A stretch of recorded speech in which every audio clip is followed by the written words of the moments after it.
right, welcome to Interview Friday. I'm your host, Joel Marshall, and we are here for lunch therapy. So glad to see everybody here. I'm back from New York and Lancaster, Pennsylvania. That was a whirlwind adventure. If you didn't see it on Tuesday, I was looking around in New York City for lemurs. So there's a whole lemur adventure on the Tuesday show if you want to check it out. But today, I'm going to be interviewing Nina Zaragoza, Dr. Nina Zaragoza, who happens to be my sister-in-law. And I was just recently, you can hear her, she's in the green room now with Boney. They're both from Brooklyn, so I think they're probably going to be, trading stories about where the best pizza place is. Because, New Yorkers, that's all they want to talk about is like where the best pizza is. I don't know why. It's like a weird fetish. In through the nose, out through the toes. Hold it. Let it go. I hear Nina in the green room breathing. Loretta, my sister Nina, will give you hope and faith to keep going. Yes, Loretta said she was up all night watching the news. Need to breathe.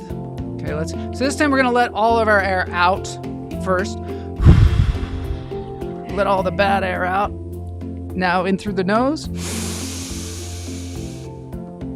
Hold it. Let the oxygen get deep into the lungs, into the cells, and let it go.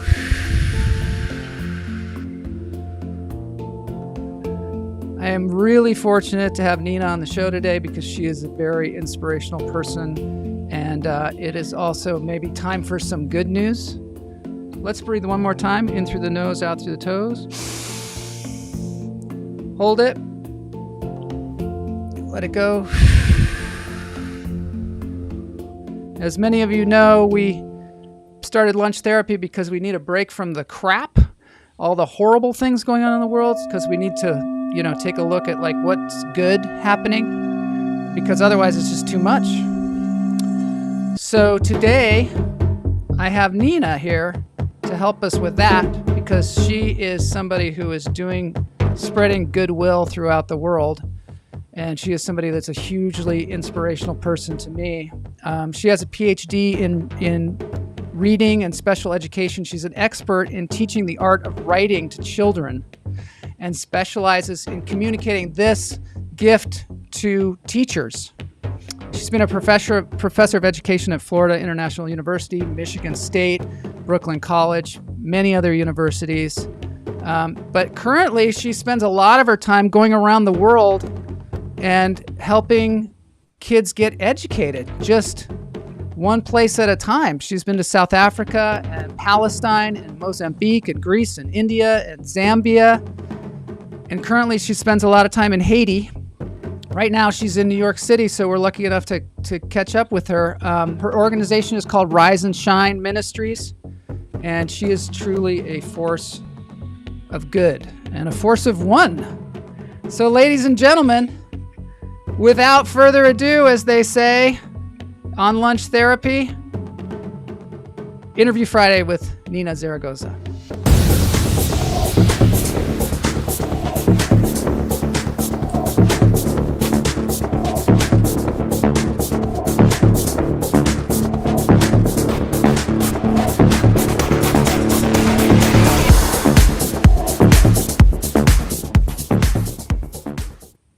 My name is Nina Zaragoza. I'm the creator of Rise and Shine. I started last year a camp for children that I've worked with and lived with for 3 years in Haiti. Now we do a camp every summer, which is a leadership camp, and we pray with them and just raise them up as leaders for Haiti. Going really well. Our schedule in the morning is teaching, leadership, Bible study, dance, and in the evening, as last year, we are doing swimming, sports, soccer, badminton, and art. When we look at somebody, It's showing love. When we smile at someone, it's showing love. He showed much love today, this morning. Yes. Oh my God. It's so great to have you here, Nina. I'm just really thrilled to have you on the show. Thank you, Joel. I'm happy to be here too. All right. It was great seeing you in New York City. We kept running into each other on the street. There was like some kind of weird that thing. Was amazing. Twice on the same corner. Yeah, we just ran into each other. Of course, we were going to the same place probably, but still, it was pretty cool. Like, hey, there's my sister-in-law just hanging out in New York City. Where is the best pizza? And I immediately. Oh. Well, there's the original Ray's Pizza, which is in the Village, but another amazing place. Well, two amazing places. One is in Brooklyn, and actually both are in Brooklyn. One I went to always when I lived in Flatbush with and what was that called? Kamala knows. Kamala, what was the name of that? Maybe Kamala could chime in. The other one is Pizza Wagon in Bay Ridge. So really, it's Pizza Wagon. I never heard of that one. It's called. What is it? Yeah, it's great. What is it about pizza that New Yorkers are just so crazy about it? Like finding the absolute best. What makes it the best slice of pizza?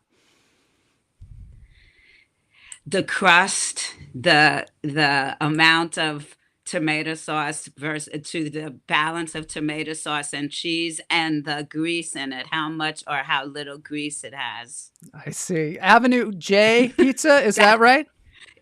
Is that it? Yeah.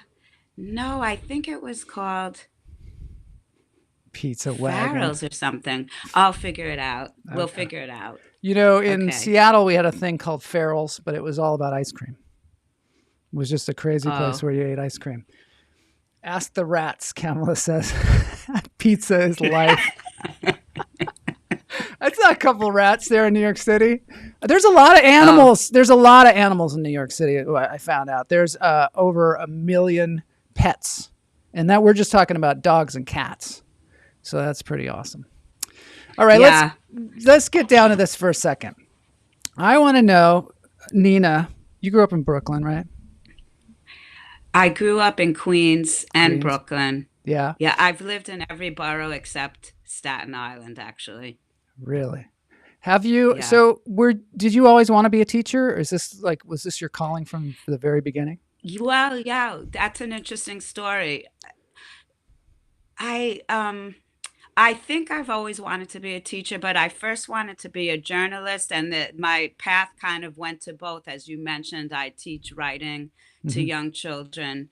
But what was interesting is that when I first went to college, I actually really had no idea about college vocabulary.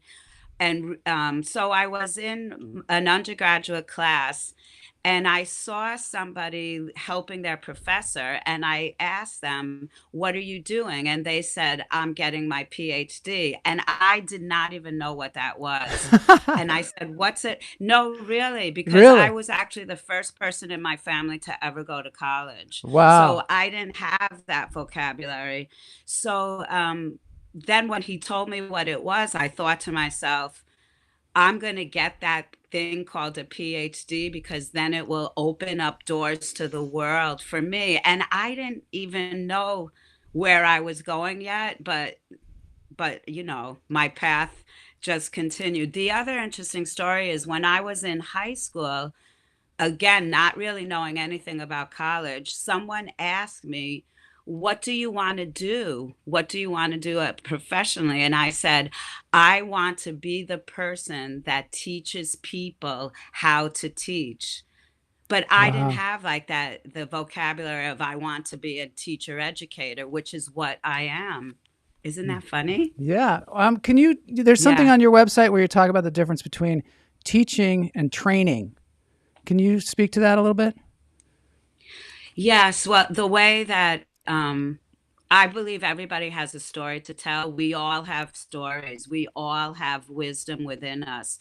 So instead of looking at teaching, which traditionally at some points in history was just a filling up the learner with the information that the teacher had, I don't see it that way. I look at teaching as connecting to what people have and building on that. So connecting to students' experiences, stories, desires, and moving learning according to what's within each of the learners. I like that idea because there's something about connecting emotion with learning that I think is probably pretty important. I know a lot of times my memories, the strongest memories I have are tied to some kind of emotion that occurred. And I'm wondering, and then also if if you're reading the Bible, Jesus a lot of times teaches through stories, right? And exactly. so is that, Yeah. Tell me more. Yes. Yeah, that's an excellent connection. I teach through questioning and back to the emotions real quickly, back to Yeah. the emotions. I am working with tutors that are helping students that have fallen back because of the pandemic, are helping them with reading. And one of the major things that I am hopingly inspiring my tutors to do is to be an inspiration to their young students, because learning is all about inspiration. It's all about the desire and the confidence. So part of learning and part of being in the classroom for me is really raising people's confidence, helping them see their strengths, helping them understand that they are valuable just the way they are, and inspiring them to want to grow. So it's definitely connected to their emotions and how they feel about themselves and how they feel about whether they are able to succeed or not. Mm-hmm. Sorry, I already forgot the other question. It's okay. Yeah. No, it was about telling stories and how that can teach people and connect with people. But the other question that I have is, a lot of times I have friends who have taught in the public school system recently, and they say that it's kind of frustrating because the curriculum is so set. And they can't really go outside of that curriculum, and there's a lot of testing that's going on and a lot of sort of doing things by rote. Do you think that that's a problem, or have you experienced that? Oh, yes, that's the major problem.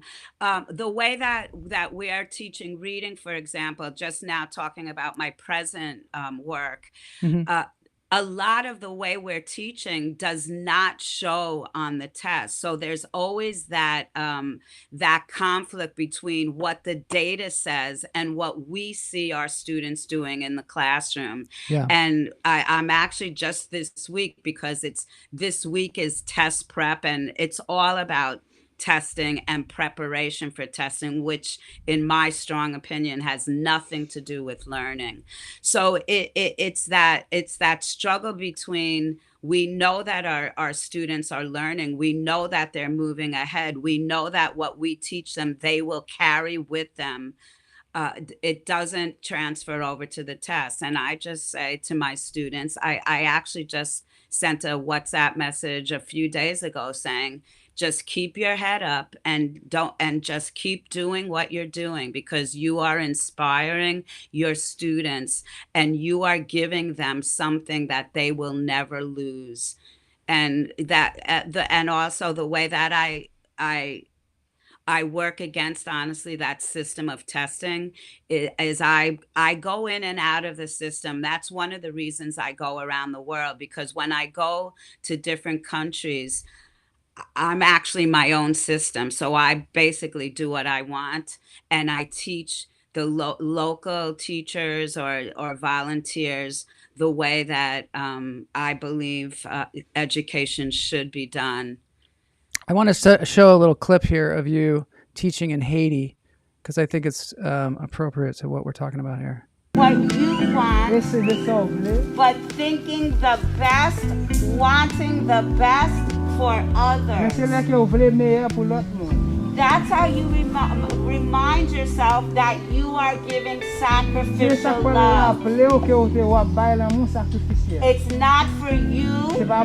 It's not for you to get more. It's not for you, for people to look at you. But it's for you to give to others, to think of others. What do you think about? Oh, I'm going to play a little applause here because I think that deserves it. What do you think the connection between teaching and love? Do you think there's a connection there, and do you think sometimes that's what's missing in teaching? Oh yeah, that I think there is a total connection. The book that I just wrote is all about that. It's called Portrait of My Children, an Invitation to Love. One of the what I believe I'm incredibly successful because I show love. And love isn't what I teach teachers is love isn't just about that touchy feely, oh, I love you, oh, how cute you are, you're all so cute. It's love in education for me is high expectations, a vision for each one of those students, doing for those students exactly what you would want done for your own children. So that's all I do in education, helping teachers set up safe structures where children can express who they are, but within a structure that allows community interaction and so on. So also setting up a community, as you could see a little bit in that clip, where children are not taught just to think of themselves, but to look around them and help the person next to them.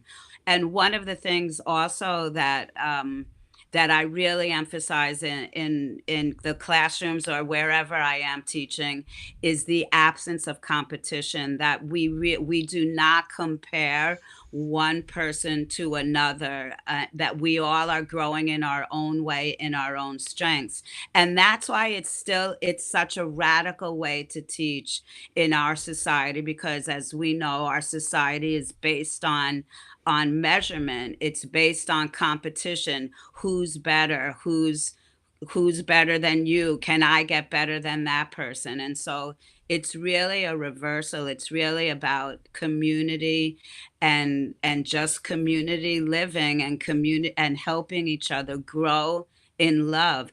I believe that when you are loving others, you are in fact loving yourself, because we're in this together. And as you look at someone, you are seeing yourself in some ways.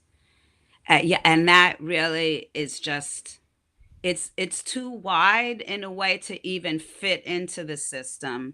So I see that I'm always being invited into the system. For example, I'm invited now into being in the public school system in the Bronx. But it gets to a point where they don't know what to do with this because it doesn't fit into their way of measurement. Yes. Well, measurement is the problem. You know, we always say on this show, comparison is the killer of joy. And it might be something that's causing a lot of depression in our society, at least, from social networking and always trying to compare, and also the ranking of people against one another as far as their scores on particular tests and what school they went to and all that stuff, makes for a lot of unhappiness because everybody feels like they're not enough. Exactly. Matt Wright here says, and that's what we're fighting against. Loving others is loving yourself. Good nugget for the week. He said this, he asked this question too. Did you find that a community spirit is more present in cultures outside of the U.S.? Good question. Yeah. No, actually, I haven't found that. I think everywhere I've gone, I've had to really reinforce the community, this community aspect. I think it's so interesting, though.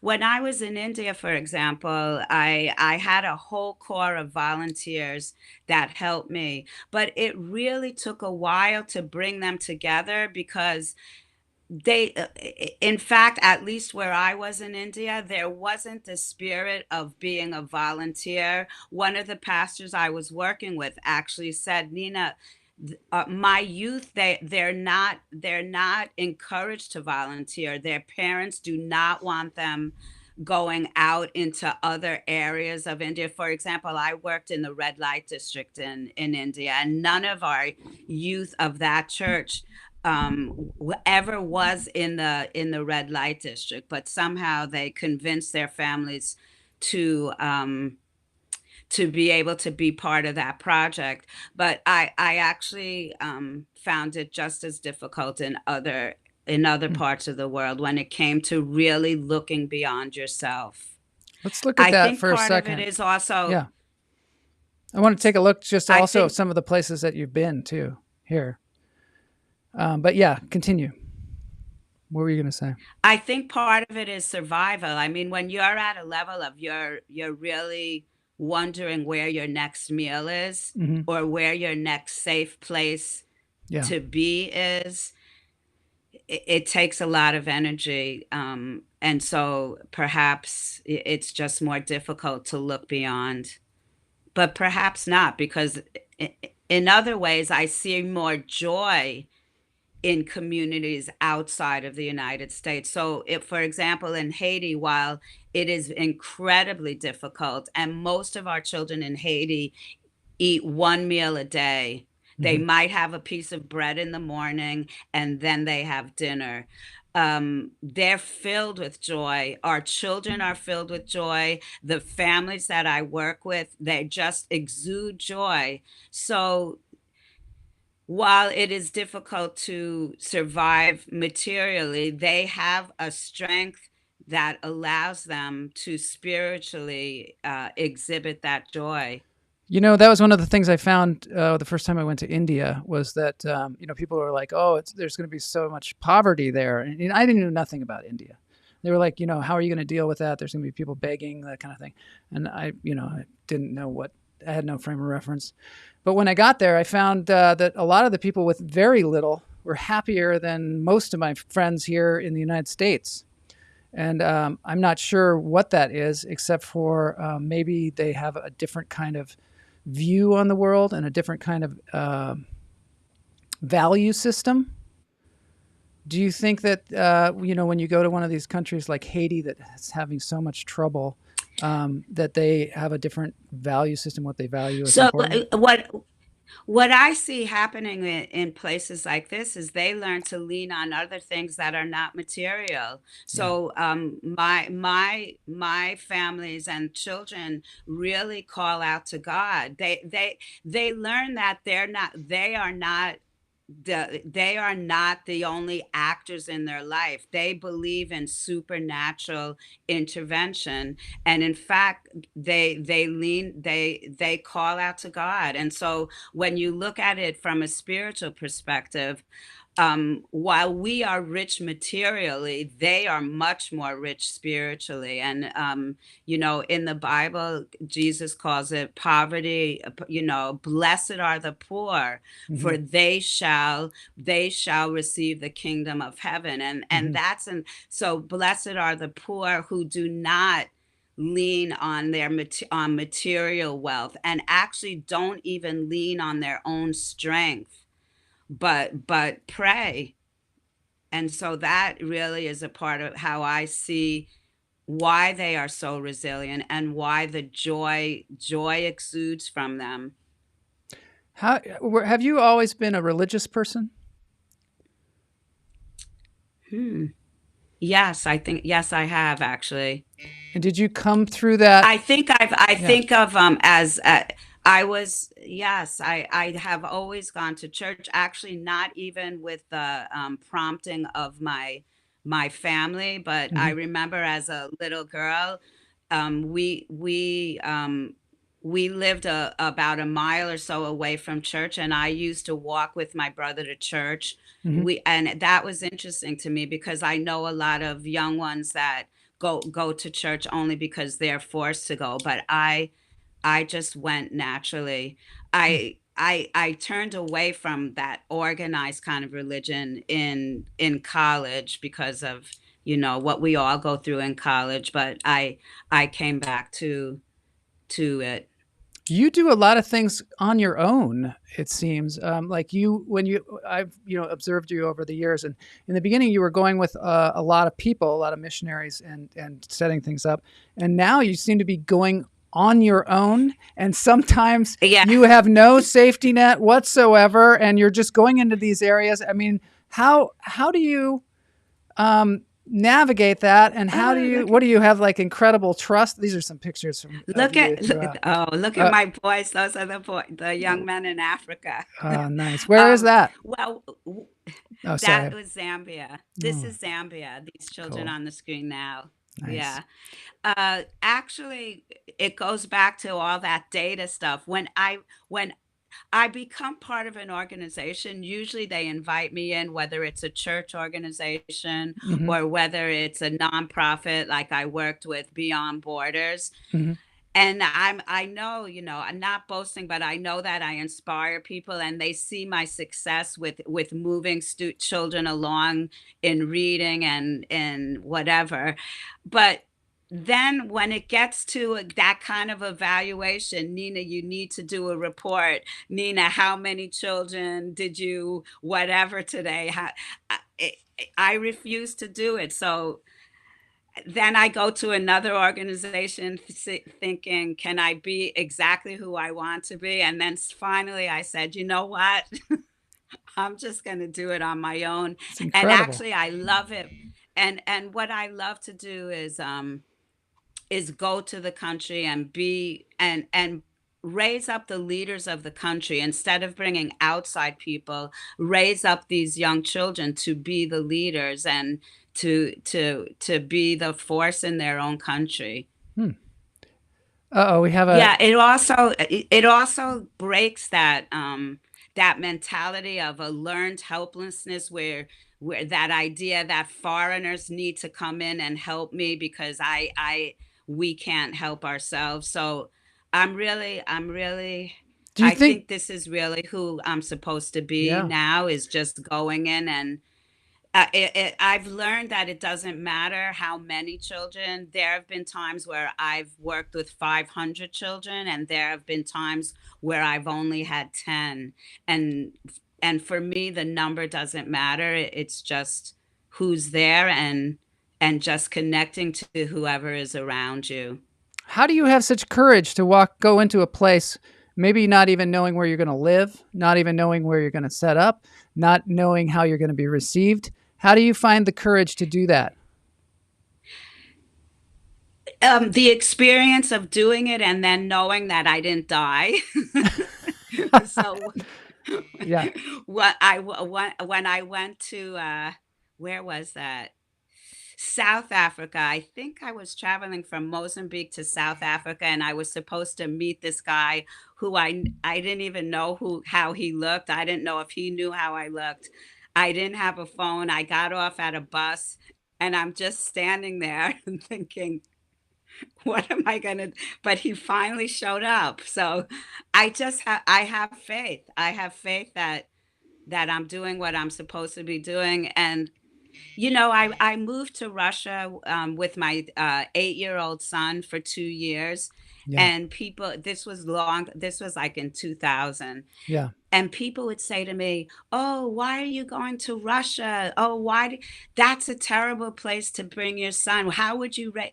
And just like they say about like, "Are you going to raise your children in New York City?" Hmm. And my mentality is, so I go to Russia. Who says I have to stay there? Let's Yeah. say it was, so what? I go to Russia for if I stay or I don't. So that's kind of my courage through experience, and of course through knowing that God has a plan for me, and even if I'm not walking in his plan, he turns it around. And so, yeah, I actually love it. I actually do not worry about those big things. I don't worry about going to Haiti, and which is what I did when I first went to Haiti. I did have nowhere to go except to a cousin's friend's house. and just everything opened up within 4 months. So I don't worry about the big things. In fact, probably my weakness is worrying about little things like I don't know. I don't know what. I worry more about You little worry about things little than the things, big really. things. That's hilarious. I think that that's a little bit true about you. Yeah. It's an adventure. It's an Yeah. adventure. I see it.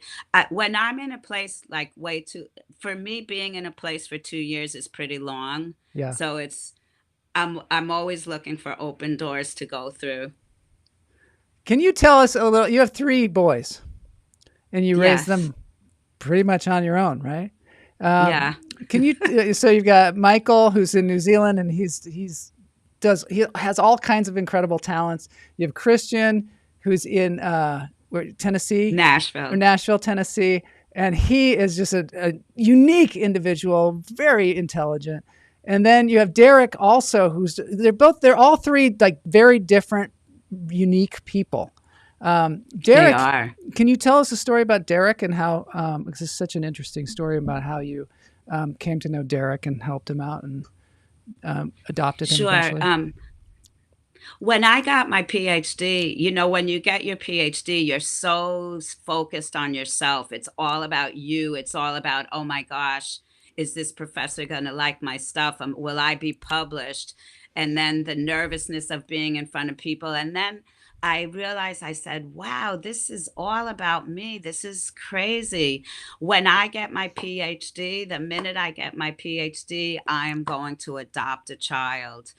And selfishly, I wanted a little girl because I already had 2 boys. So I said, oh, I'll finally have my little girl. Uh-huh. So I applied for a child, and I just wrote 4 years old to 7 years old, a little girl. Hmm. So they said, well, if you want a little girl, you're going to have her have her own room. So I actually bought a house in Miami, which I do not like owning houses, but that was a big sacrifice. Yeah. It ended up, they call me 3 months later and they say, we know you wanted a little girl, but we have a little boy. Can you come and look at his picture? Hmm. And I looked at his picture and he actually looks like me. In fact, sometimes when I show the pictures of my 3 sons and I say which one looks the most like me, they pick Derek. Wow. So Derek came to us when he was 4, and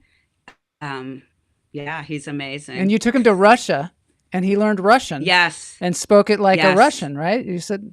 Yeah, he learned Russian, and I threw him into a Russian school, hoping that like he would calm down a little because he was really defiant in in the public schools in the United States. It turns out he learned the language so quickly. By the second month, the teacher was already calling me in. So yeah. Can you, okay, in the chat room they're saying, well, Kamala says, ask Nina about Attica, and then Chuck says, yes, tell us about Attica, please. Can you tell us about what they're talking about? I kind of remember, but like you, I'm an absent-minded professor. Yes, so. there was also a discussion about that. Well, we're writing a book I saw that. about absent-minded intellectuals, right? But yeah, I think in college, what happened in college, I went to University of Buffalo and Buffalo State, and during that time there was the Attica uprising in the prison, and I got involved in advocating for the prisoners for their rights, and just became close to a few of the brothers that were demanding their rights in prison. Wow. Yeah. Okay. So yeah, isn't that, it's interesting because I was always that political Yeah. in that way, and just, looking out to see. You and your sister both go into places where Yeah. people are like, no, you can't do that. And both of you will just like, yes, I Right. can. And then you do it. So is that something about, where do you think you learned that? Both of you seem to have that attribute. Maybe because, I don't know, Kamala, maybe because we were 2 girls in a family that the boys were highly exalted, at least especially when I was growing up. Yeah. Kamala has a little bit of a different experience, Mhm. but I was with 3 brothers, and I was always the one to be quiet at the table, and the boys were always given just given the floor. So for me, it just finally, when I was about 16, I just basically said, forget that. I'm going to be who I am. And I just rose up Yeah. and became strong. I don't know what Kamala thinks. She said, what effect do you think Dad She- had on us? Yeah, I think my father was very interested in the world around him and what was happening. And I think in some ways he influenced us in that way. I think that for me, he, in a way, for me, when I said that I wanted to become a journalist, for example, he said that's not a profession for a girl. So I know that he helped me become a fighter because I would fight against some of the stereotypes that he would want me to live in. I'm not sure if Kamala had that kind of influence because she's younger and really grew up more in different places than I did. Mm-hmm.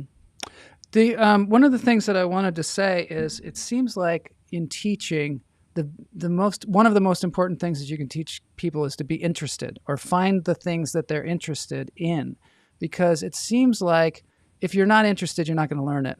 And also, exactly, showing an example of someone who's interested, I think, is very important as well.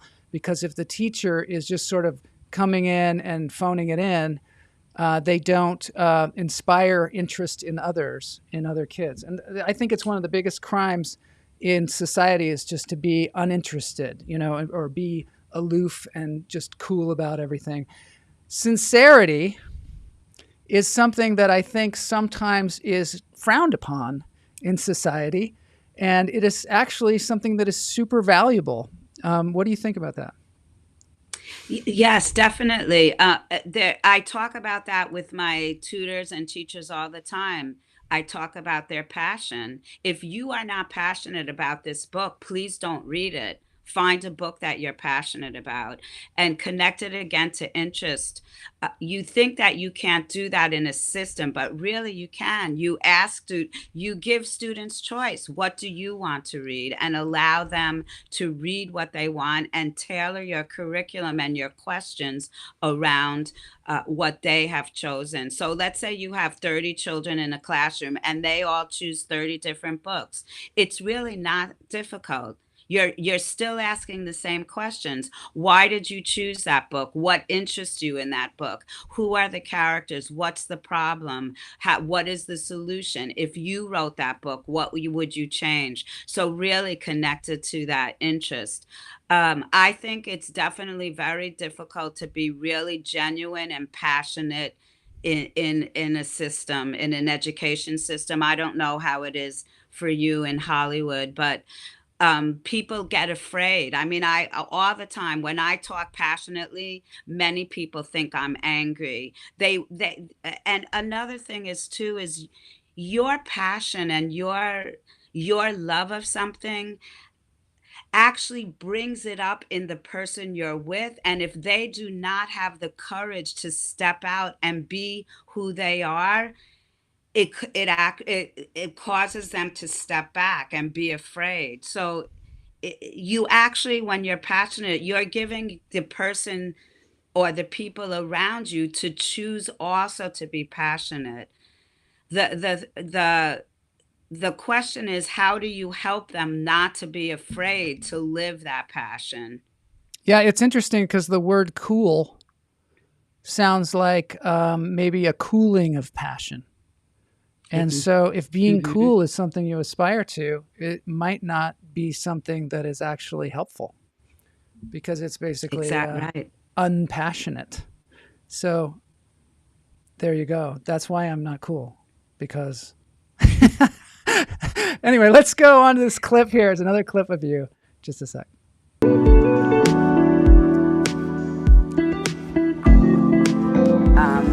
We've done our last program. Parents and grandparents have come. The children have shared dancing, and what they've learned was a beautiful time.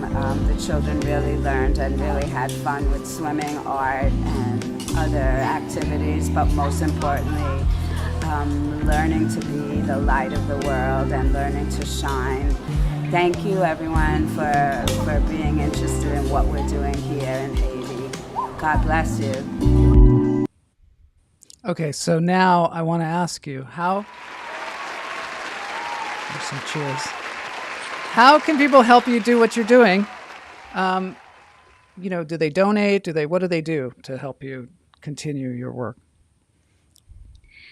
Donating would be good to go to my website. Yeah. Okay. And that's Rise and Shine Ministries. So, yeah. Mm-hmm. What we're doing, what I have a vision for this year is actually to expand the camp. Last summer, we raised up the children that grew up with me. Some of them are now teenagers. Mm-hmm. So they became counselors last summer to the children in their neighborhood. So what I want to do this summer is expand it, mm-hmm. where these counselors, they will be the counselors of children that know us for 1 week. Then we will go to where we lived. There is still a shelter from the earthquake in Haiti in 2010. There are still children living in outside shelters. So this coming summer, I want us to call those children into the camp. And so I'm really needing finances to do 2 camps. Okay. Now you said something about vision. Is that something that you, do you have any kind of methodical way to have your vision for what you want to happen in Haiti or anything else that you do? What is the best way to project things into the future like that for you? Well, what I do is just really continue to pour into the children, and as they grow older, have them step into leadership. So that, for example, if I'm not around next summer, I expect that the camps will go on. Mm-hmm. Because it's not just based on me, but based on the leaders that I'm raising up. So we have Jameson and Wildred who have been with me the whole time, and they really are the major leaders. And then we have these teenagers coming up. So as we're pouring into them, they carry that vision. They carry the vision of helping others help each other, of being the light to Haiti, of continuing to learn how to be who they are and to be courageous. I think so also the fact that you put the attention on other people makes it so it doesn't become all about you and your ego, and you're actually empowering them to take this thing on and continue with it without you, right? And then you can move on to something else. Yes. And that's one of the beauties of working with local people instead of bringing outside. So, for example, I would invite people to come with me, but I'm very careful with that because honestly, it's about getting the local people, the local children continuing to grow and become the leaders. So that's really the vision of it. I love that. Okay, I'm going to have to end the show because we're running out of time. But this has been super important. It's very important work that you're doing. Also, in the show notes, I have your books available to people. Also, where they can donate to riseandshineministries.com, because obviously if you want to put some money in a place where it's going to be effective, this seems like the place. At the end of the show, I just wanted to give you a little gift, and that is some cats, because I know that you like cats. Yeah. You're a huge cat lover. How do you deal with all this traveling and, because how do you have a cat? Do you have any cats now? I find people that have cats, and I rescued a cat a few months ago and gave it to the Missionaries of Charity who I volunteer with. So every time I go there, I have the cat Ronnie, and so I find people with cats. Oh, that's good. It's great to have a fellow cat lover as a sister-in-law, and also it's just great to have somebody who's just so wonderful, doing things so selflessly. I just salute you and the work that you're doing. And I look forward to seeing more of that. All right, so this has been Interview Friday. We're going to, of course, end with a dance break. You don't have to dance, but you have to enjoy the music. The music is from the Tim Williams Band, and they are playing 9 to 5, which ties in with what happened. Camel is still asking, tell us about the Sisters of Charity and what you did during the pandemic. Do you want to tell us about that? Yeah, it's a request. Yes, yeah. I ended up. I was supposed to go to Greece, and then the pandemic hit. So I lived with the Missionaries of Charity for 8 months in their women's shelter. Wow. So that was amazing and challenging because I was actually forced to cook. Wow, you which I don't cooking. know how to do. I don't know how to. No, then they ended up just making me cut onions and cabbage. Oh, that's nice. All right, so here's the song, 9 to 5. If anybody is in Austin, Texas, on Sunday, and you want to protest for the ERA, getting the Equal Rights Amendment in the Constitution, go to this premiere. It's in the show notes. Zoe Nicholson is going to be there. It's for this new movie called 9 to 5. That's what we're going to do. We're going to dance it out listening to the Tim Williams Band, 9 to 5. Thank you so much for being on the show. Thank you. All right.